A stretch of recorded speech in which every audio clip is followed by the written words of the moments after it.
It's your girl, Mrs. Tony, 2 times, and I'm back with another episode of Hood Tales. In this video, let's take it all the way back to 1997 to discuss the tragic case of Beverly Eileen Belt Parker and the complicated family history, betrayal, and secret affairs surrounding what happened. But before we get into this video, if you're new to the channel, make sure you like, comment, subscribe, and turn on post notifications so you never miss another upload. Stay tuned until the end to hear the full story. Everything in this video is alleged. All right, let's go ahead and get into it.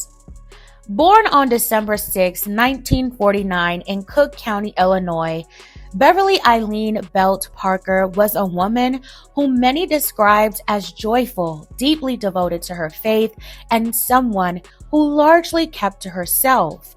By 1997, the 49-year-old was living in Fort Wayne, Indiana, where she worked at a large life insurance company and focused on raising her teenage son, Toriano. To neighbors and fellow church members, Beverly led a quiet, conventional life centered around her family and her congregation. But behind that quiet exterior lay a complex web of personal history that would only come to light after a tragic night in late August. On the night of August 23, 1997, Beverly was ambushed inside her own home. Detectives believe the confrontation began in the kitchen, where she was subjected to a sudden, rapid series of close-range strikes from a small blade. Beverly fought to get away, either fleeing or being dragged into the adjoining hallway. There, the suspect struck her again with a large blade before delivering final heavy blows to her head using a heavy skillet taken straight from her kitchen. In the early morning hours, 15-year-old Toriano returned home from an all-night skating party. Instead of his mother greeting him, he walked into a horrifying scene, finding Beverly motionless on the hallway floor. She had succumbed to her injuries before medical help could ever be called. When Fort Wayne police detectives arrived, they quickly ruled out robbery. Nothing of value had been taken, and the level of aggression felt deeply personal. As law enforcement began looking into Beverly's inner circle, the image of a quiet, peaceful household quickly unraveled. Detectives uncovered that Beverly had been secretly involved with John Grant, the husband of her 28-year-old daughter, Chantel Grant Stacy. Even more shocking, interviews revealed this was not the first time such a conflict had occurred. Beverly had also reportedly been romantically involved with Chantel's first husband years prior. Toriano would later describe the relationship between his mother and sister as very toxic, marked by deep resentment and anger. Investigators soon found additional red flags and possible motives. First was the insurance policy. Beverly held an $80,000 life insurance policy. According to witnesses, Chantel believed she was the beneficiary, unaware that Beverly had removed her from the policy prior to the incident. Then, knowledge of the missing pan.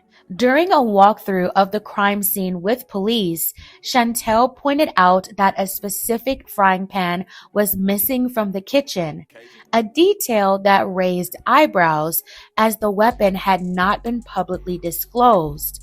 Following this, investigators were told about a letter Chantel had previously written to her godmother detailing explicit thoughts of taking her mother's life. And lastly, when Beverly's pastor, Dr. Oscar Underwood, went to offer his condolences to Chantel, he recalled her remarking that her mother got what she deserved, while displaying an unusual knowledge of the injuries Beverly suffered.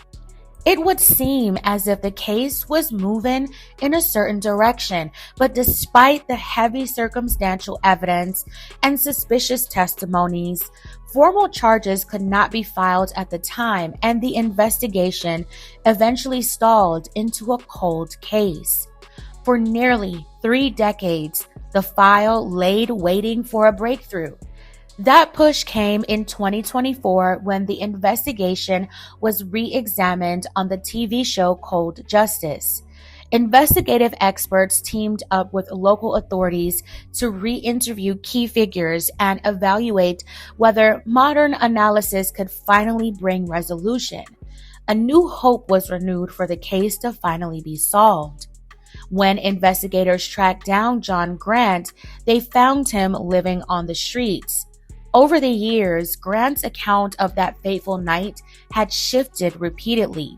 At one point, he claimed he had checked on Beverly that night after the incident, found her breathing, but fled due to outstanding warrants. He allegedly told Chantel what he saw, only for Chantel to allegedly remark that she needed to return and finish the job so she wouldn't talk.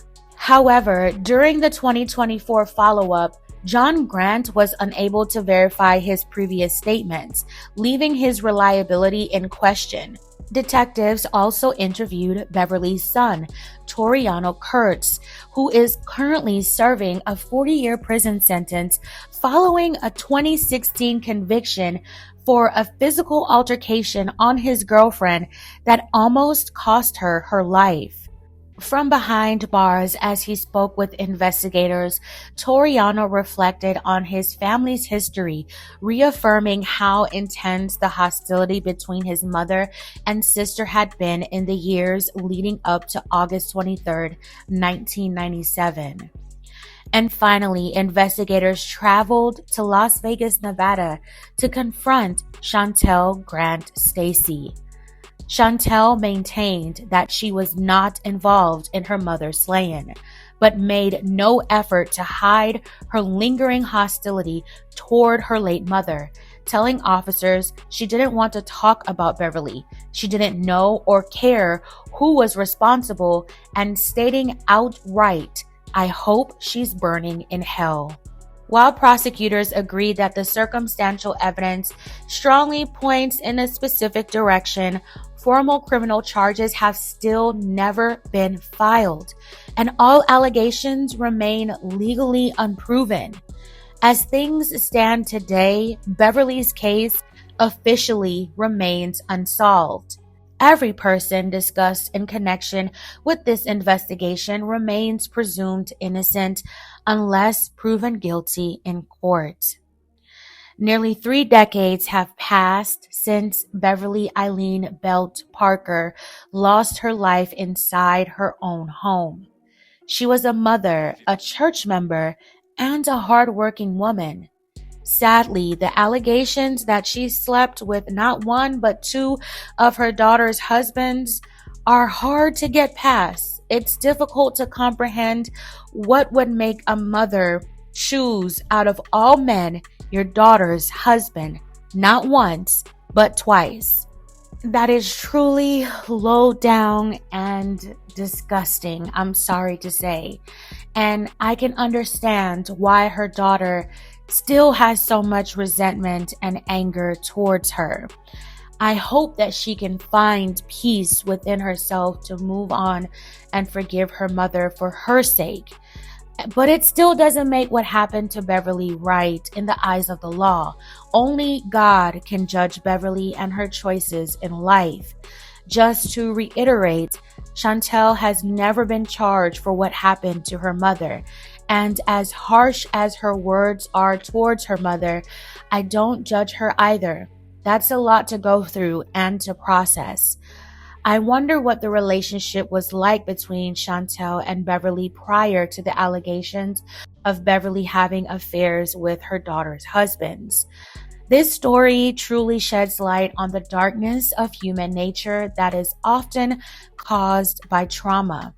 The battle of good and evil that many fight with each day, and never really knowing what a person is really capable of. Cases like this also remind us that unresolved family conflict can have consequences that last for generations, whether disagreements involve betrayal, resentment, broken trust, or years of emotional pain. Allowing those issues to continue without resolution can leave lasting scars on everyone involved.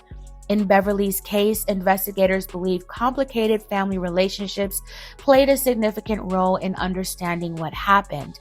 But because no one has been convicted, many questions remain unanswered. What really happened inside Beverly's home that night? Did investigators correctly identify the person responsible? Were there pieces of evidence that never came to light? Or is there someone out there who knows the truth and has remained silent for nearly 30 years? I'd love to hear your thoughts on this case, but remember to keep the discussion respectful. Everyone mentioned in this case deserves fairness, and allegations are not the same as proof. All right, fam, that's it for this episode of Hood Tales. Thank you so much for watching. If you found this video informative and believe these stories matter, please consider liking this video so more people can see it. Subscribe for more stories like this that deserve to be heard. And most importantly, take care of yourself and those around you. This is your girl, Mrs. Tony 2 Times. Until next time.